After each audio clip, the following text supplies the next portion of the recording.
Hai,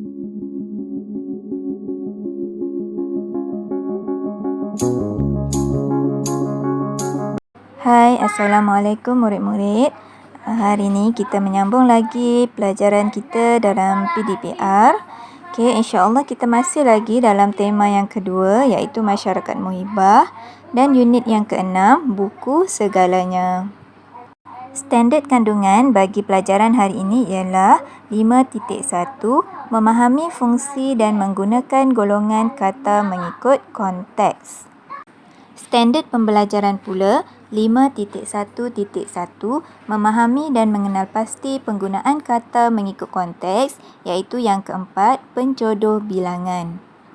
Oleh itu, objektif pembelajaran kita pada hari ini ialah cikgu harap di akhir pengajaran dan pembelajaran murid dapat yang pertama, mengenal pasti penjodoh bilangan dengan betul dan kedua, membina ayat menggunakan penjodoh bilangan dengan betul. Okey, hari ini kita nak belajar penjodoh bilangan. Okey, apakah itu penjodoh bilangan? Okey, penjodoh bilangan ialah kata yang digunakan bersama-sama dengan kata bilangan untuk membilang kata nama konkret. Maksudnya, penjodoh bilangan ni mesti kita gunakan bersama bilangan untuk kata nama seperti benda, haiwan, manusia dan lain-lain lagi. Okey, berikut ialah contoh-contoh penjodoh bilangan. Okey, ada 7 contoh yang cikgu berikan iaitu keping, bilah, helai, buah, biji, ekor, batang. Okey, ini contoh-contoh penjodoh bilangan. Okey, contoh yang pertama, penjodoh bilangan buah. Buah digunakan untuk benda yang besar. Bukan buah yang kita makan ya. Untuk benda yang besar. Contohnya, rumah. Tengok berapa buah rumah yang cikgu letakkan di dalam gambar. 2 kan? Jadi, kita sebut 2 buah rumah. Okey? Contoh benda besar lain ialah komputer. Okey, berapa komputer yang cikgu letakkan di dalam gambar? 1 je kan? Jadi, kita sebut sebuah komputer. Okey? Kalau benda itu 1, kita boleh guna se.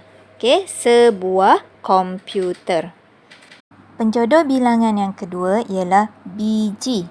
Okey, biji digunakan untuk benda yang bulat, kecil dan buah-buahan. Okey, contohnya, 3 biji bola dan 2 biji oren. Okey? Penjodoh bilangan yang ketiga ialah batang. Okey, batang digunakan untuk benda yang lurus, panjang dan keras. Contoh, sebatang jalan raya. 2 batang pensel. Okey, yang keempat pula ialah bilah. Okey, bilah digunakan untuk benda yang tajam. Contoh, sebilah gunting. 2 bilah pisau. Penjodoh bilangan yang kelima pula ialah helai.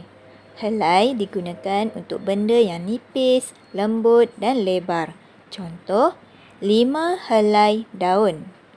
2 helai baju. Okey, penjodoh bilangan yang keenam pula ialah ekor. Ekor digunakan untuk semua jenis haiwan. Contohnya, 2 ekor kucing dan seekor gajah. Okey, murid juga boleh merujuk buku teks muka surat 35 untuk memahami lagi penjodoh bilangan. Okey, boleh baca dan fahamkan. Seterusnya, murid-murid boleh membuat latihan muka surat 40 buku aktiviti jilid 1. Okey, ada 2 latihan baca arahan sebelum membuat latihan.